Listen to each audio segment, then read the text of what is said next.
I'm Dayna L. I'm Barb. I'm Jeff. I'm Scott. I'm Brian. I'm Dayna S. And we're Half-Light.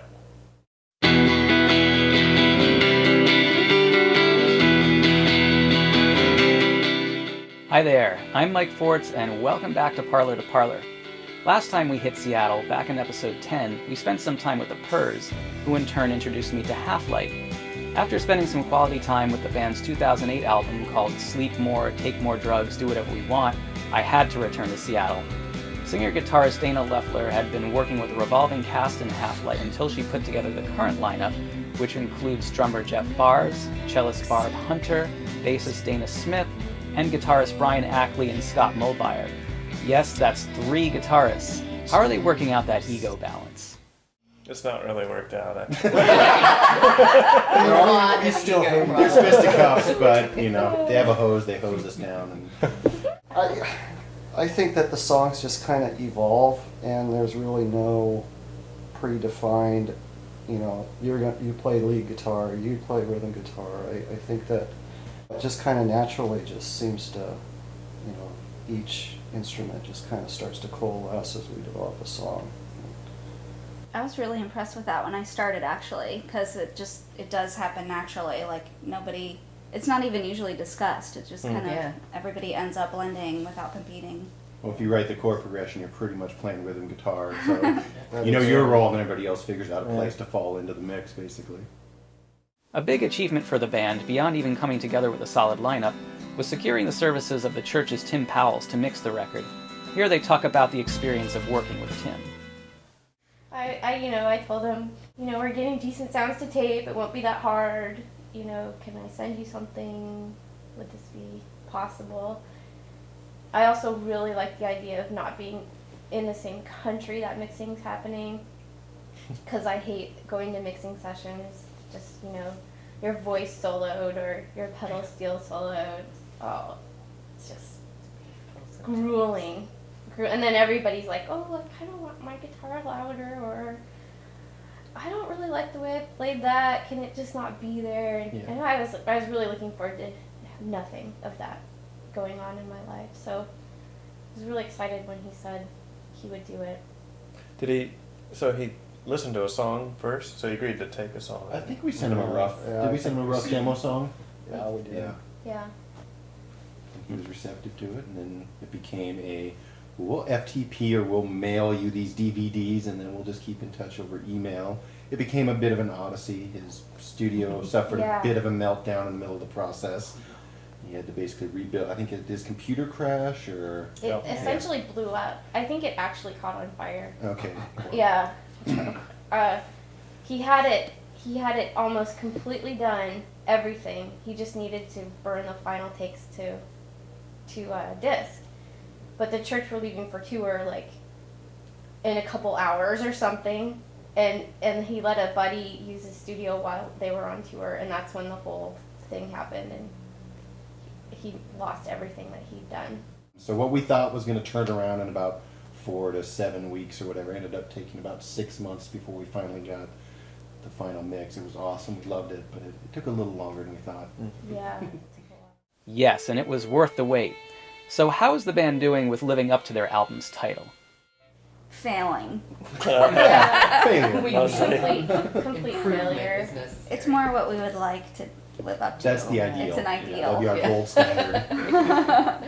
we set the bar high for ourselves.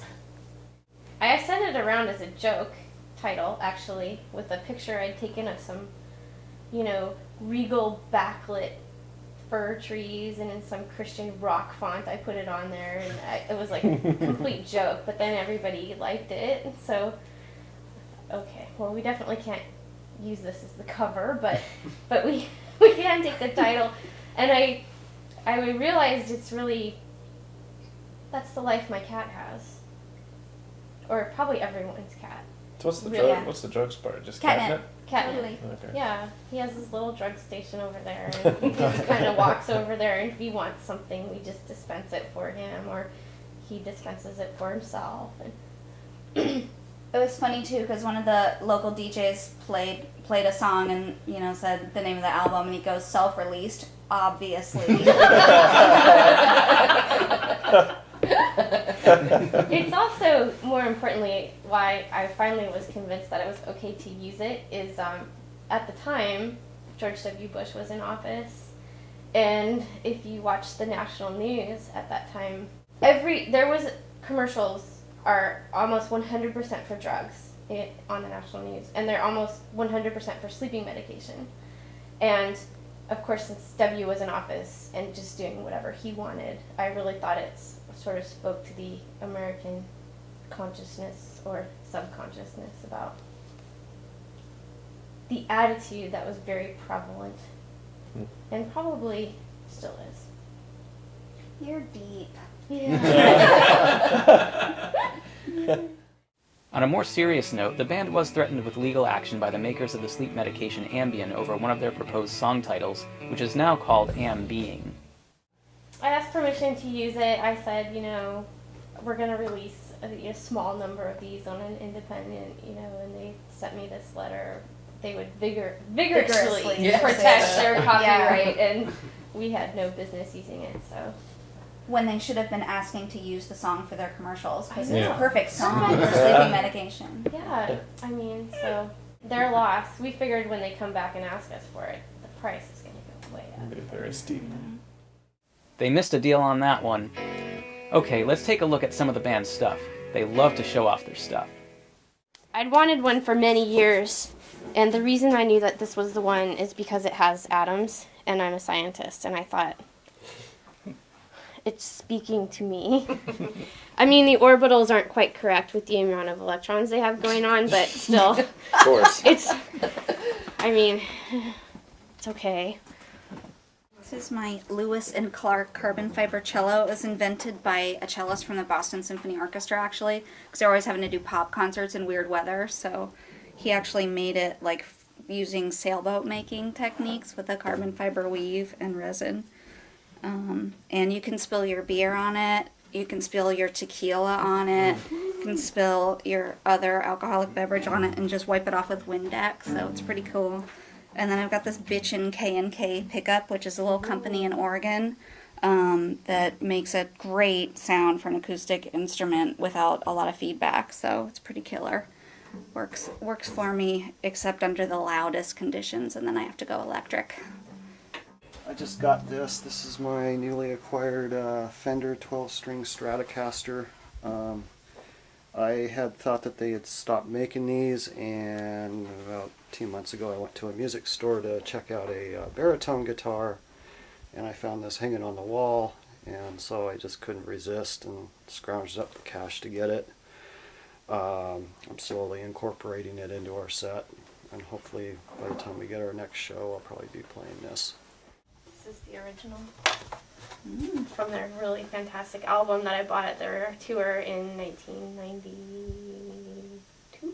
That was a rock candy with acetone opening up. Yeah, I'm so still mad at jealous. myself because I didn't know who Acetone was then, and as it turns out, they're one of my favorite bands of all time. But I didn't go. I missed them completely. This is horrible. This is what I want to see more of happening with you guys. I want to see more touring with the Purrs. Oh, man. Having toured with the Purrs for 3 weeks, I don't think that's going to happen.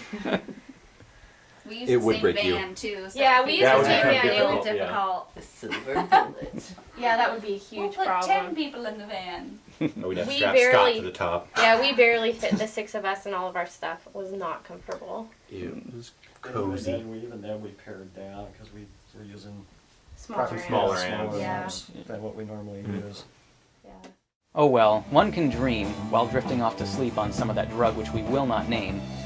We had Half-Life play one of their perkier tunes actually, one called Feel, so check that out in the performance footage. It's short and sweet and will likely leave you wanting more. Thanks for hanging with us, and I'll see you next week when we make one more stop in Seattle for a healthy dose of power pop. Enjoy.